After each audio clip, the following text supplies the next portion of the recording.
কি ভাবছেন এত সুন্দর একটি জায়গা বাংলাদেশের কোথায় অবস্থিত? তাহলে চলুন ঘুরে আসা যাক এবং আপনাদেরকে জানিয়ে দেওয়া যাক এই জায়গাটি কোথায় অবস্থিত। হ্যালো এভরিওয়ান, আসসালামু আলাইকুম। কেমন আছেন সবাই? আজকে আপনাদেরকে এমন একটি জায়গার কথা বলবো যেটি বাংলাদেশের চট্টগ্রামে অবস্থিত। হয়তো অনেকে বুঝতে পেরেছেন আমি কোন জায়গাটির কথা বলছি। এটি চট্টগ্রামের কুমিরায় অবস্থিত আর এর নাম হচ্ছে আকিলপুর বিচ।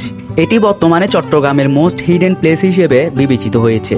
চলুন আপনাদেরকে জানিয়ে দেওয়া যাক কিভাবে যাবেন এই আকিলপুর বিচে আর কত টাকাই বা খরচ হবে এই আকিলপুর বিচে যেতে। আপনি চট্টগ্রামের যেই প্রান্তে থাকুন কিংবা চট্টগ্রামের বাইরে থাকুন, আপনাকে সর্বপ্রথম চলে আসতে হবে ছোট কুমিরা বাজারে। এখানে মূলত দুভাবেই যাওয়া যায়, ছোট কুমিরা থেকেও যাওয়া যায়, বড় কুমিরা থেকেও যাওয়া যায়।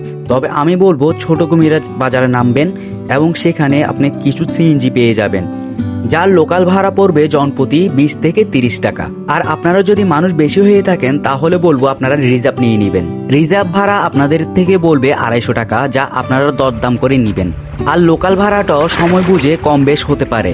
আর আমরা বড় কুমিরায় নেমেছি, একটা অটো নিয়েছি যার ভাড়া পড়েছে 100 টাকা। আর বড় কুমিরায় সব সময় গাড়ি পাওয়া যাবে এমনটা নাও হতে পারে, তাই আপনারা ছোট কুমিরায় নামার চেষ্টা করবেন। চলুন এবার এর ইতিহাস সম্পর্কে কিছুটা জানা যাক। এটি সীতাকুণ্ড উপজেলার নিমতলা গ্রামে অবস্থিত। এর তেমন একটি বিশেষত্ব ছিল না, এটি ছিল ভীতিকর, কারণ ঘূর্ণিঝড় হলে এর পাড়গুলো ভেঙে যেত, যার জন্য সরকার এখানে পাথর দেওয়ার পদক্ষেপ নেয় এবং বাঁধ নির্মাণ করেন ও সারি সারি গাছ লাগান, যার জন্য এর সৌন্দর্য অনেকাংশেই বৃদ্ধি পায়। প্রত্যেক দিন অনেক পর্যটক এখানে ঘুরতে আসে দূর দূরান্ত থেকে। পরন্ত বিকেল, সামনে সাগর, আর আপনার কানে ভেসে আসছে সেই চিরচেনা সাগরের গর্জন। আপনি তা বসে বসে শুনছেন এবং সূর্য ডোবাকে দেখছেন।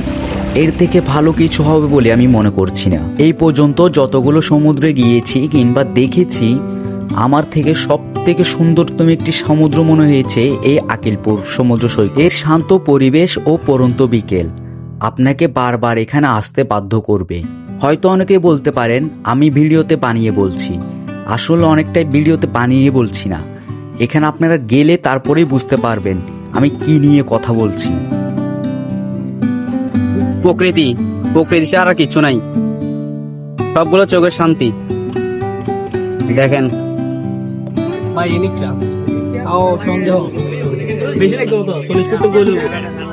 এই তোর ফিলিং কেলে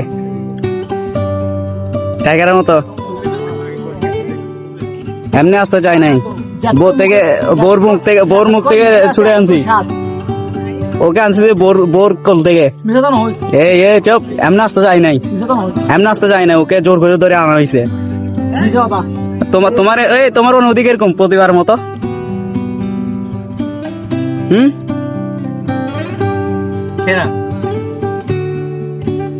অবভিয়াসলি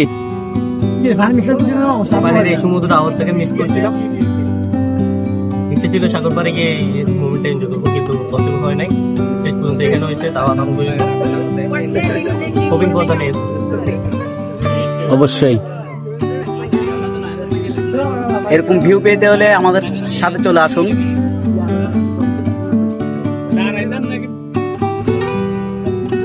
অপরূপ সুন্দর ভাই, কোটি টাকার ভিউ, যা অল্প টাকা দিয়ে ঘুরে আসা যায়।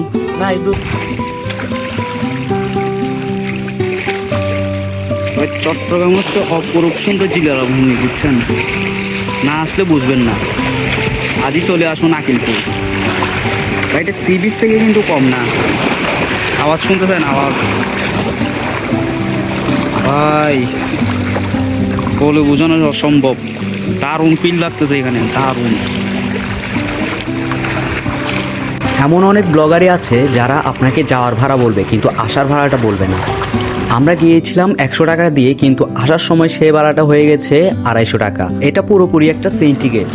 আসার সময় আপনি কোনো লোকাল গাড়িই পাবেন না, যাওয়ার সময় আপনি লোকাল পাবেন কিন্তু আসার সময় আপনি লোকাল পাবেন না।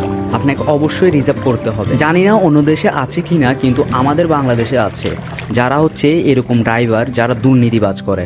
এরা পুরোপুরি একটা সিন্ডিকেট হিসেবে কাজ করে। তাই আপনারা যেখানে যাবেন যাওয়ার ভাড়ার সাথে আসার ভাড়ার কম্পেয়ার করবেন না। যাওয়ার সময় যদি আপনার ভাড়া হয় 100 টাকা, তাহলে ওইটা আসার সময় 200 টাকায় রূপান্তরিত হয়। আমি এমন অনেক ভিডিও দেখেছি যেখানে যাওয়ার ভাড়াটা বলে, আসার ভাড়াটা বলে না। এটা কিন্তু ঠিক না। আমি চাই আপনারাও আমার সাথে কম টাকায় ঘুরুন, তাই আপনাদেরকে সঠিক ইনফরমেশনটাই দেওয়ার চেষ্টা করি। আজকের মতো এতটুকুই, দেখা হবে কোন একটি নেক্সট ভিডিওতে। আল্লাহ হাফেজ।